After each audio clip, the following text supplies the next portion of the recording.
Praise the lord. హల్లెలూయా. దేవుని కృపను బట్టి మీరందరూ క్షేమంగా ఉన్నారని అనుకుంటూ ఉన్నాను. ఈ 2026 సంవత్సరం నిమిత్తమై కొన్ని ప్రవచనాత్మకమైన ప్రకటనలు నేను మీ జీవితం పైన విడుదల చేయాలని ఆశపడుతూ ఉన్నాను. 2026 సంవత్సరం ఇది మీరు విజయం పొందుకొని సాక్ష్యం చెప్పే ఒక సంవత్సరం. 2025లో మీరు ఏ పరిస్థితుల ద్వారా వెళ్ళినా, ఎన్ని యుద్ధాలు చేసినా, ఎన్ని నిరుత్సాహకరమైన పరిస్థితులను బట్టి మీ ఆత్మ నలిగిపోయినా, దేవుడు ఈ దినం మీతో స్పష్టముగా మాట్లాడుతున్నారు. ఇది మీరు విజయం పొందుకొని సాక్ష్యము చెప్పే సంవత్సరం యేసు నామంలో. మన దేవుడు ఓటమిని ఇచ్చేవాడు కాదు, సిగ్గునకు నిన్ను అప్పగించేవాడు కాదు. 2 కొరింథీ పత్రిక 2వ అధ్యాయం 14వ వచనంలో ఇలా రాయబడి ఉంటుంది, మమ్మును ఎల్లప్పుడూ విజయోత్సవముతో ఊరేగించుచున్న దేవునికి స్తోత్రం అని. పరిస్థితులు అనుకూలంగా ఉన్నప్పుడు కాదు, ఎల్లప్పుడూ. మీ బ్యాంక్ అకౌంట్, మెడికల్ రిపోర్ట్స్ ఏం చెప్తున్నా యేసయ్య అంటున్నారు మీరు విజయం పొందుకోబోతున్నారు. ఆమేన్. 2026 అనేది మీ కైరోస్ టైం, మీ అద్భుతం కొరకు దేవుడు ఏర్పరిచిన సమయం. యేసు నామంలో మీ కాలం మారింది, మీ సమయం వచ్చింది. సాధారణ విశ్వాస పరిమాణంలో నుండి అసాధారణమైన విశ్వాసంలోనికి ఆత్మ మండలంలో ఒక యోధులుగా ఉండునట్లు ఆయన మీ విశ్వాసం వృద్ధి పొందించునుగాక. అసాధారణమైన పరిస్థితులు, ఇది జరగదు అనే పరిస్థితులే ఈరోజు మీ చుట్టూ ఉండి ఉండొచ్చు. మీ ప్రయత్నం ఫలింపు లేనిదిగా ఉండొచ్చు. ఉన్న స్థితిలో ఉండుటకు నిరాకరించి ఆయన నామంను బట్టి మీరు లేచి నిలబడినట్లయితే శత్రువుల కోటలో యేసు నామంలో ఆయన మీ నిమిత్తం ప్రకంపనలు పుట్టించునుగాక. మీరు ఆయన మంచితనం గురించి సాక్ష్యమిచ్చుదురుగాక. ప్రతి బంధింపబడిన స్థితి విరుగ్గొట్టబడునుగాక యేసు నామంలో. ప్రతి ఆలస్యమయ్యే పరిస్థితి యేసు నామంలో క్యాన్సల్ చేస్తూ ఉన్నాను. చూడండి, సాక్ష్యం యొక్క శక్తి అపవాదికి తెలుసు కాబట్టే మీరు అలాగే రహస్యమైన ఇబ్బందులలో ఉండాలని అపవాది కోరుకుంటాడు.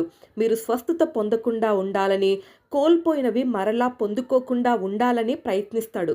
కానీ ప్రకటన గ్రంథం 12వ అధ్యాయం 11వ వచనంలో ఇలా రాయబడి ఉంది, వారు గొర్రెపిల్ల రక్తం బట్టియు తామిచ్చిన సాక్ష్యం బట్టియు జయించి ఉన్నారు అని. మీ సాక్ష్యమే ఆయుధం, అపవాది నోటిని మూయించే ఆయుధం. ఈ సంవత్సరంలో అట్టి సాక్ష్యం మీ నోట ఉంచబడునుగాక యేసు నామంలో. ఇతరులతో పంచుకోలేని యుద్ధాలు చేసేవారు ఎందరో ఉన్నారు. రాత్రి కాలమంతా దేవుని సన్నిధిలో కూర్చొని నిద్రపట్టక కన్నీరు కారుస్తూ ఎదురుగా ఉన్న సవాళ్లను ఎలా ఎదుర్కోవాలి అని ఆయన వైపు చూచే వారికి యేసు నామంలో ఈ సంవత్సరం రహస్యంగా పడిన మీ కష్టాలన్నీ పబ్లిక్గా మీరు సాక్ష్యం చెప్పబోతున్నారు యేసు నామంలో. అపవాది దేన్ని వాడుకొని మిమ్మల్ని నాశనం చేయాలని అనుకోయిందో దాన్నే వాడుకొని యేసయ్య తన మహిమను బయలుపరచుటకు వేదికగా మార్చుకొనబోతున్నారు.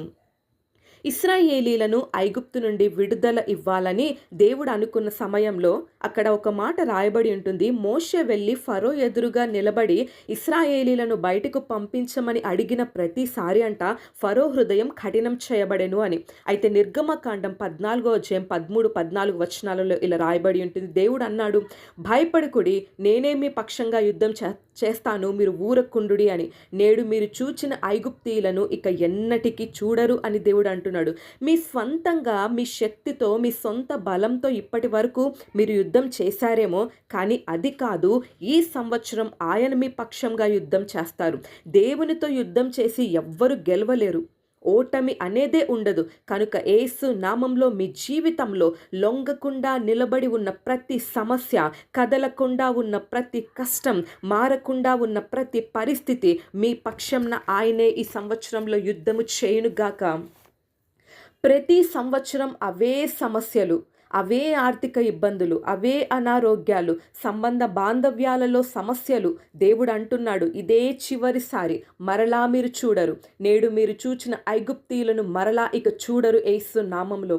అందరూ నా తర్వాత ఈ మాట పలకాలని నేను ఆశపడుతున్నాను. స్థిరమైన విజయం నా సొంతం, స్థిరమైన విజయం నా సొంతం యేసు నామంలో. యేసయ్య సడన్గా కార్యాలు చేయడంలో చాలా స్పెషలిస్ట్.